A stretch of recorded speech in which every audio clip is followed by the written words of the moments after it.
हम उस नबी की उम्मत हैं जिसने तो एक मरतबा एक उंगली का इशारा किया और चांद को 2 टुकड़े कर दिए। आप सल्लल्लाहु अलैहि वसल्लम के बारे में बहुत सारे लोगों ने किताबें लिखी हैं।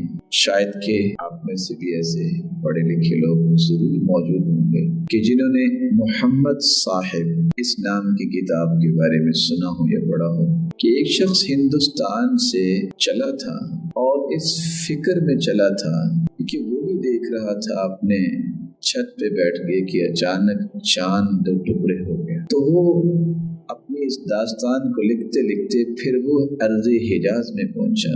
नतीजतन उससे पहले रसूलुल्लाह सल्लल्लाहु अलैहि वसल्लम अपने रब को जान मिले थे। तो सहाबा किराम की गवाही भी इस बात की निशानदेही करती है कि ये सिर्फ एक तसव्वुर पेश नहीं किया गया, वाक़अतन चांद को अल्लाह ने 2 टुकड़े कर दिया।